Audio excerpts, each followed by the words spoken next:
We're joined now by California Democratic Congressman Khanna. Good to have you here. And you've been, I know, visiting college campuses across the country, Michigan, Nevada, and the Biden campaign recently sent you to Wisconsin.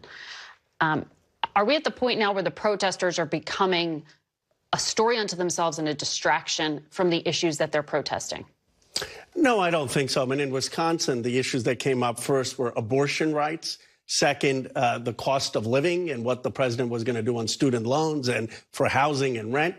Gaza came up. But, you know, one of the conversations in Madison with Jewish Americans and Arab Americans was extraordinarily civil, thoughtful, and constructive. So I think in a lot of campuses, there are 4,000 of them in the United States, there is actually constructive dialogue taking place.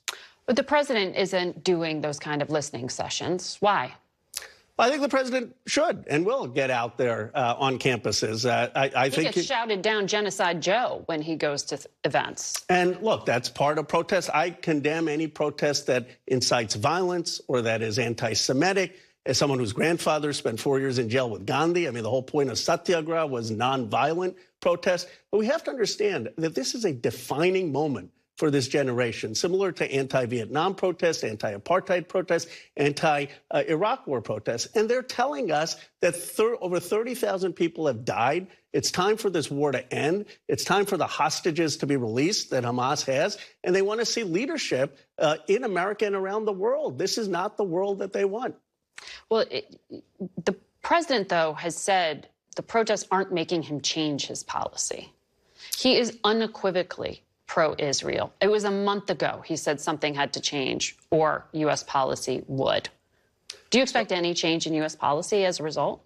I do, and I slightly disagree. I think the protests and the larger movement have had the president change. I mean, you look at the president now talking about some of the consequences that could have on Netanyahu, the Erez Canal, the Erez opening open. The United States didn't veto the ceasefire resolution in the United Nations after 3 attempts. And then said it was non-binding. It said non-binding, but at least, look, everyone from the president on down is aware that young people are upset at what's going on in the Middle East. And I do think it's had an awakening in Washington that this war has to end, that too many people are dying. And if you look at the president's language, it's certainly shifted over the last 6 months. Now, some of us want there to be consequences. Right. And this week, we know there's this May 8th deadline for the administration to provide a report about whether Israel and other recipients of U.S. military aid are using those weapons in accordance with law and whether or not they are blocking humanitarian aid.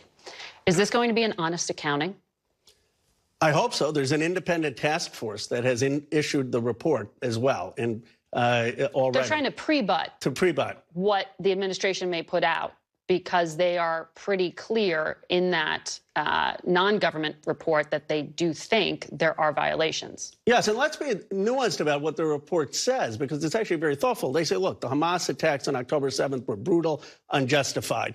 Then they say there are tunnels underground in Gaza, but they say you can't go destroying residential buildings just because there's a tunnel, because under international law, you can't have disproportionate civilian harm. And they detail cases where that happens. They detail cases where residential buildings were destroyed without any military target. So my expectation is that the State Department report needs to have that kind of nuance and detail. And if it doesn't, you're going to have people asking why in Congress.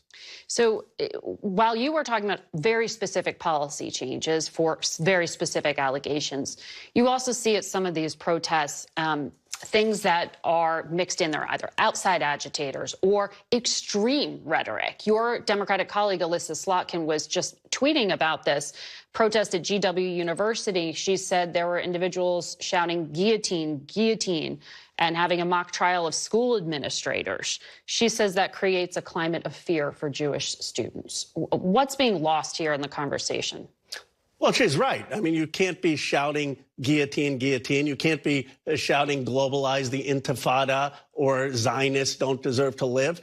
What's being lost is that those few protesters who are inciting violence or engaging in that kind of anti-Semitism are diminishing the thousands of young people who simply want the war to end. And I guess I would say look to John Lewis or Dr. King. They, in their protests, were above reproach. If some individual engaged in bigotry, they call them out first and loudly. So I'm proud of a lot lot of the young people who want to end the war, but they need to show the discipline. And some universities have. Look at Cornell. Look at University of Minnesota. Look at what's happening at Northwestern. There have been efforts not to have the police in, to have dialogue with the student protesters, to have much more peace and calm. And there are models for what can work in this country.